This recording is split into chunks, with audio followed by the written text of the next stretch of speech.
Hello there everyone, welcome back to a brand new video. Today I'm going to talk about Mount Rushmore. You're probably wondering why. Well, I'm going to explain in just a sec. But what is Mount Rushmore? It is a national memorial centered on a colossal sculpture carved in the granite face of Mount Rushmore in the Black Hills near Keystone, South Dakota, blah blah blah blah, yappa yappa yappa. Anyway, the most important thing about this carved sculpture is or are the four faces on it. Obviously, the heads of four United States presidents on this sculpture are George Washington, Thomas Jefferson, Theodore Roosevelt, and Abraham Lincoln. Well, alright, that's cool and all, but why? Why should we worry about those, that sculpture? You probably already saw it in the title and the thumbnail. Today, I am going to take this concept and put it in Doctor Who. That's interesting, right? Will it work? I'm not quite sure, but today I'm going to talk about the Mount Rushmore of Doctor Who doctors. Yeah, I guess that makes sense. That made a lot of sense, obviously. But yeah, today I'm going to talk about Doctor Who too. So it's also a Doctor Who episode or video today too. And today I'm going to talk about my four favorite doctors, and the doctors that I would think are able to withstand the memorial, I guess, of Mount Rushmore, if that makes sense. I mean, I'm going to choose and talk about my four favorite doctors, and what if there was like some kind of Mount Rushmore and let's say Cardiff, because Cardiff is well known with Doctor Who. Let's just say there was a sculpture in Cardiff about four doctors. I would personally pick mine, but you guys have probably other opinions here. But if Russell T Davies were to say, okay, let's make a sculpture with four doctors, and let's make these four doctors unique in a way. So obviously every doctor is unique, and that's also obviously the gist of Doctor Who. Every doctor is different. They have the same personalities sometimes, but the way that they interpret the world is always different, right? And that's really interesting to see, because the first Doctor reacts differently than the 15th Doctor or the most recent Doctor, right? So I guess that's also very interesting. So today I'm going to talk about my four favorite Doctors, and I'm going to tell you and explain why I like them so much. So alright, let's talk about the first Doctor. Obviously, as I become older, I appreciate the first Doctor even more, because he is the Doctor that is most important of them all, right? There could be 60 more Doctors in the future, or maybe 32, but the first Doctor is literally the vocal and the most, it's the keystone to it all, right? Or the vocal point, I wanted to say. Anyway, he's the keystone. He's the one. There's a saying. There's like this corner piece. Yes, he's the Doctor that holds together the entire Doctor Who universe. The first Doctor is incredibly important because he started it all.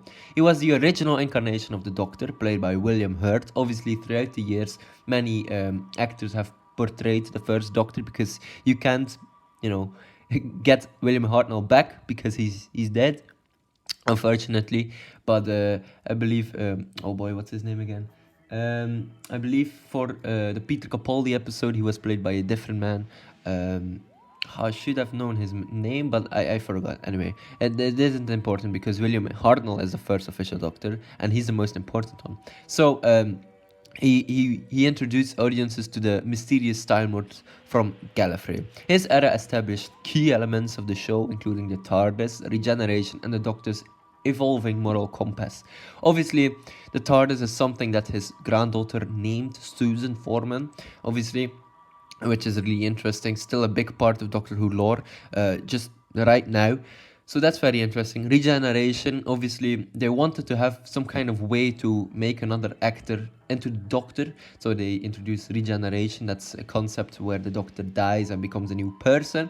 And the Doctor's moral compass is also very important. And, now, initially, he was a grumpy and secretive old man, but over time, he softened into a more compassionate and wise figure.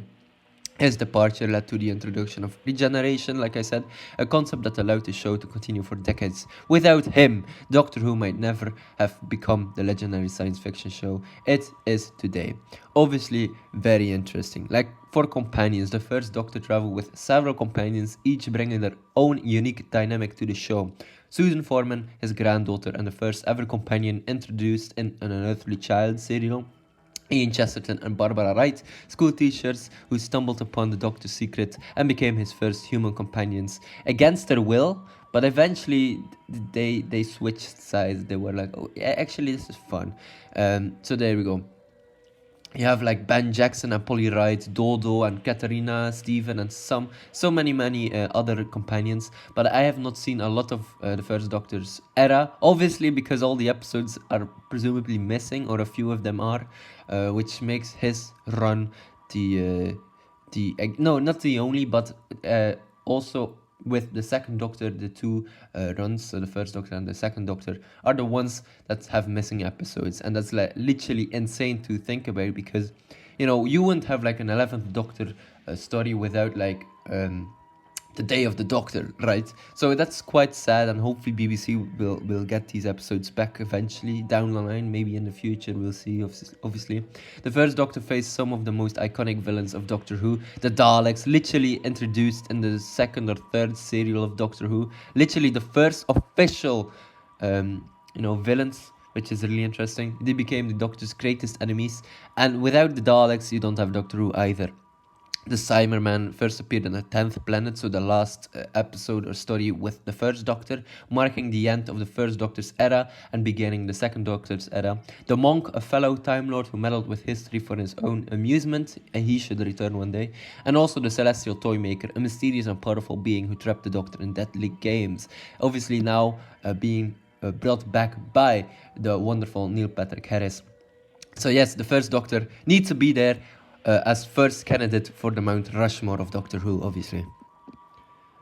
Okay, the next one is also going to be very obvious. Obviously, it's literally the longest running Doctor from the entire original Doctor Who run from before, obviously, the revamp from the 2005 eras, or the era that came in 2005 and afterwards.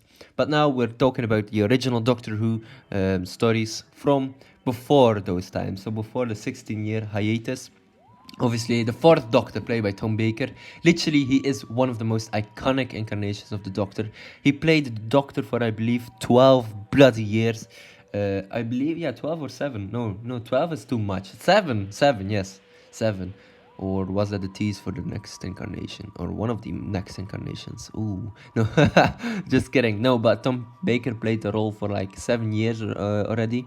So that's interesting. His tenure lasted 7 seasons, obviously, yes, there we go, with 7 years, making him the longest serving Doctor in the show's history. His eccentric personality, bohemian style, and the legendary scarf made him instantly recognizable. Obviously, you're probably thinking, why is this guy important? He defined the Doctor's character for generations, balancing the whimsy with deep moral conviction. He encountered major villains, including the Daleks, the Cybermen, and the Centaurans.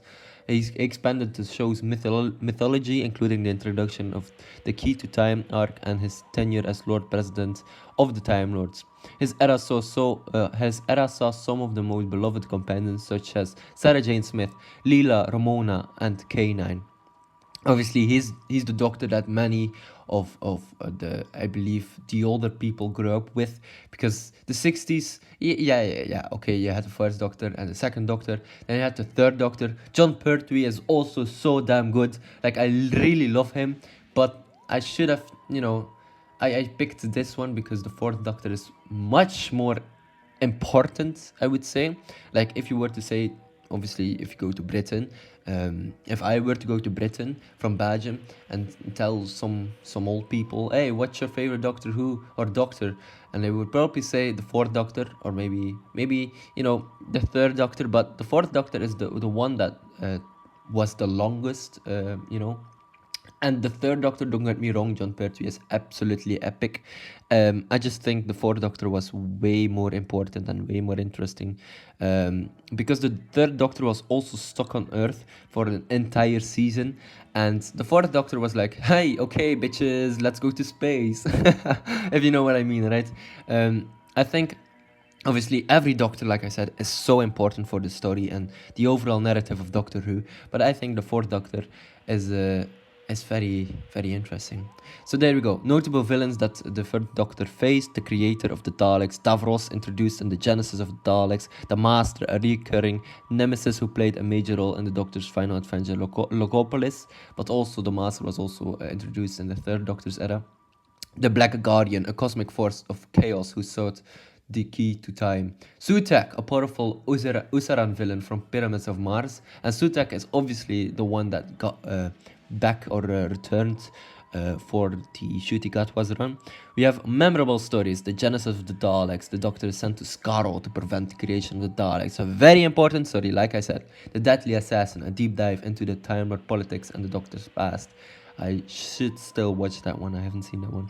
City of Death, a Paris set adventure featuring time travel and art theft, which is very interesting. The Talons of Wang Cheng, a Victorian mystery with a sinister villain. Logopolis, the fourth Doctor's final story leading to his regeneration. His era was bold, imaginative, and influential, shaping Doctor Who into the legendary science fiction series it is today. Obviously, very interesting. So, I suppose let's talk about the next incarnation that will be on the Doctor Who Mount Rushmore, or my Doctor Who Mount Rushmore, and that is David Tennant, the GOAT. This is also very important, like the 10th Doctor, and obviously the Doctor played by, David Tennant. A lot of people also love him, but I just don't want people to complain, because these are literally the first three ones, like the first Doctor, fourth Doctor, and the 10th Doctor, are the ones that people recognize the most. And I think thanks to the importance of their era also shaped Doctor Who, right? I still wanted to say, like, because I still think that people always say, like, "Oh, you guys still have the same opinion, blah blah blah." Yep. Yes, I know, but they're good, man. if it's not broken, don't fix it. The 10th Doctor, played by David Tennant, is one of the most beloved incarnations of the Doctor in Doctor Who. His era, spanning 3 seasons and multiple specials, helped propel the show to global popularity. His charming, energetic, and deeply emotional personality made him a fan favorite. Obviously, why is he important? He revitalized the show. Yeah, revitalized the show. Hopefully I pronounced that right. Anyway, it doesn't really matter. Screw that. Making Doctor Who a mainstream success. His relationships with companions were deeply emotional, especially with Rose Tyler and Donna Noble. To be honest, like, Rose had her run with Eccleston's Doctor, the 9th Doctor, and then came over to the 10th Doctor, which is interesting. I think every single companion in the 10th Doctor era is very important. Like, all three, the three main ones, like Rose, Donna, and Martha, are very important, because all three of these women actually shaped the Doctor into the one he is, right? Because Rose wasn't sure if the Doctor was, different. And then Rose actually loved him. She was stuck in an alternate reality, then came back. And obviously, the Doctor went through a lot of things during that time. Obviously, meeting Martha Jones, which he obviously treated badly, because he missed Rose. He wanted to have a companion with him. It's like going back, or like breaking up with your ex and going immediately to someone else, right? That doesn't work. You need time to process that, obviously. We have Donna Noble, and Donna is like he's one of his mates, right? Donna is not a love interest. She's just Donna. And it's literally like Donna can say whatever the hell she like, and that's great, because obviously Donna and the Doctor, they're like quibbling siblings, right? They're not in love with each other. They don't hate each other, but sometimes they're good friends, and that's the most important thing. And obviously, the 14th Doctor, played by David Tennant too, had a great ending with Donna, and that's like literally poetic because it rhymes. It's perfect. So there we go. The 10th Doctor. He faced some of the most intense villains, including the Master, Daleks, the Weeping Angels. His final episodes, The End of Time, were a dramatic farewell, emphasizing his fear of regeneration.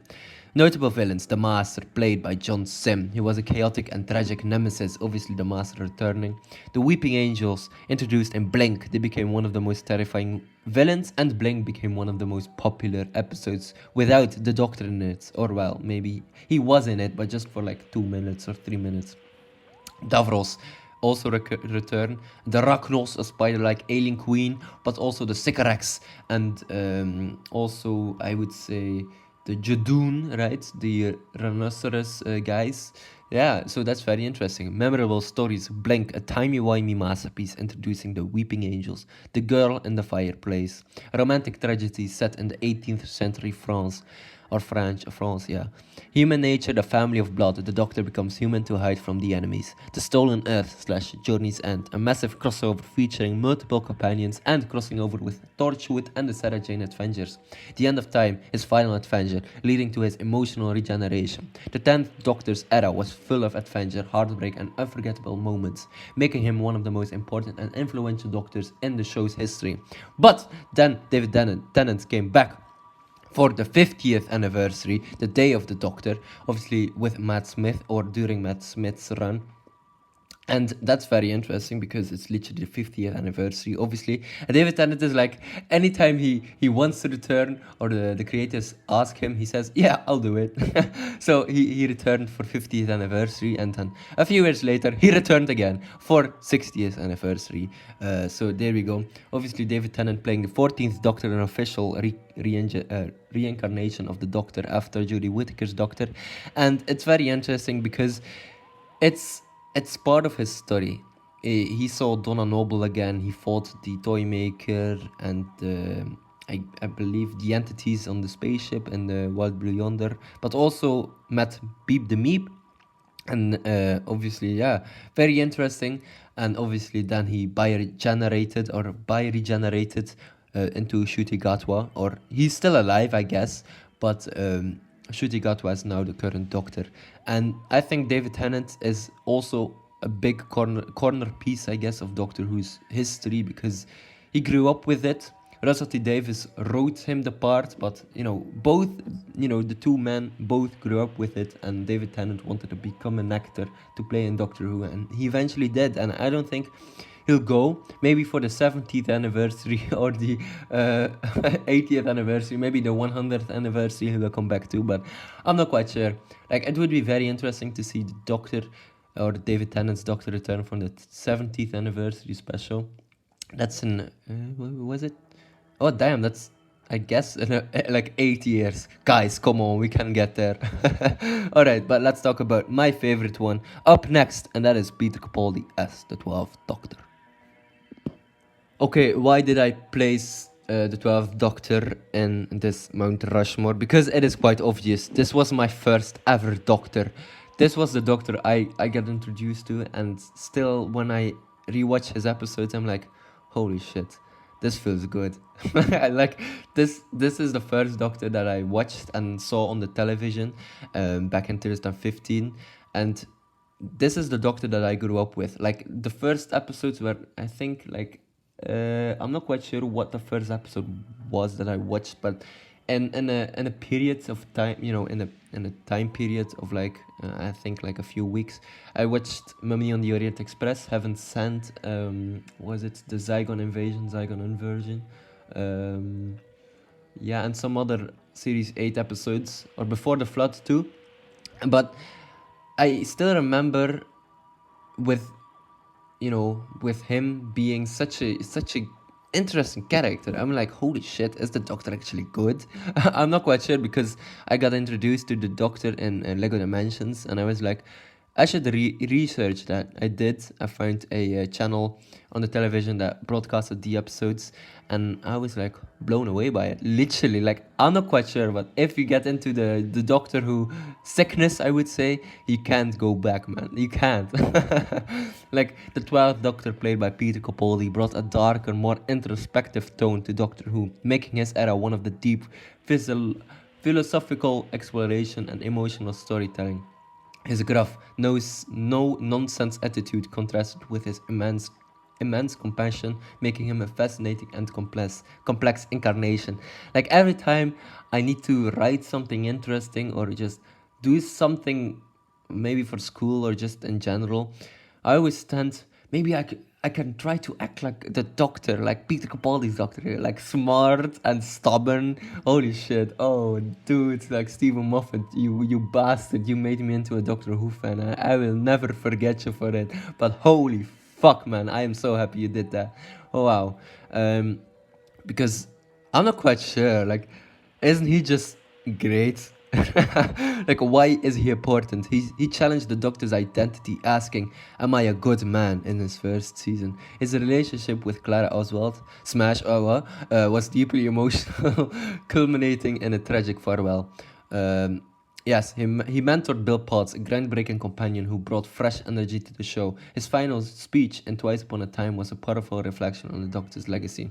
And this was also the first period, so um, obviously don't know, wait, did I see him regenerate live on TV? I'm not quite sure. I don't think I did, but I'm not quite sure anyway. Well, okay, anyway. But the way, the way he regenerated, he spoke about like laugh hard, run fast, something like that, be kind. And I'm like, holy shit, that's insane. Like absolute cinema on his part. And he regenerated into a woman. I was like, and I was literally surprised. I was like, what next? So obviously I watched her run too, and now I'm obsessed with Doctor Who. So there we go. But literally, like Peter Capaldi as the 12th Doctor, I'm not quite sure, but wow, his doctor, he will forever be my doctor. I'm not quite sure. Like, Shooty Gatwa can be great and all, and David Tennant can be great and all, but Peter Capaldi was the doctor that I grew up with, and that obviously I grew up with a lot of doctors now, but Peter Capaldi was the first. Like, he literally, I'm not quite sure. He had so much aura in his series, and it really inspires me. So there we go. All right, notable villains. He faced Missy, the Master reincarnation, a brilliant, unpredictable version of the Doctor's old nemesis as a woman. The Zygons featured in a tense political thriller about identity and war. Oh, it's so good. And the episodes are so great. The monks, manipulative aliens who rewrote history to control humanity. Well, they're okay. And the Vile, or the Veil, or the creature, a terrifying creature in Heaven Sent. Absolute fucking cinema, guys. This is my favorite episode. Heaven Sent. Holy flip, man. Holy shit. That's, oh, dude. Representing the Doctor's fears. Like, Peter Capaldi in Heaven Sent is so good. I'm not going to lie. Like, that's literally the most insane episode of Doctor Who that I ever watched, and it's quite insane because I've seen all the episodes from the current era, like New Who, and I've also seen a few old ones. But I'm not the biggest Doctor Who fan. I'm going to be totally honest with you guys.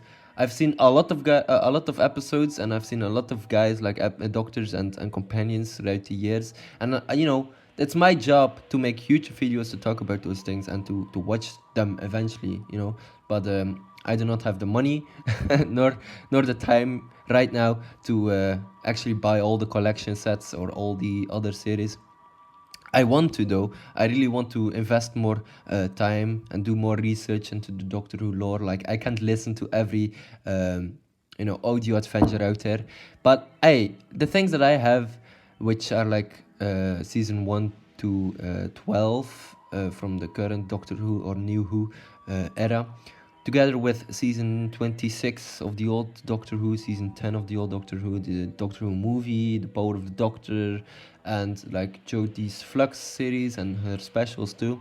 Like, it's not everything. I'm a big Doctor Who fan, but like I said, I don't have the money to buy every single collection out there, and some of them obviously cost like $60. And it's quite insane as an 18-year-old. You know, it's an investment, but the Doctor will forever be one of my favorite characters in fiction. But there we go. Anyway, memorable stories. Listen, a psychological horror exploring fear in childhood. Heaven Sent, a masterpiece featuring the Doctor trapped in a time loop. The Zygon inversion and Zygon invasion, a political allegory with a stunning speech about war. And Peter Capaldi's speeches are also so damn good.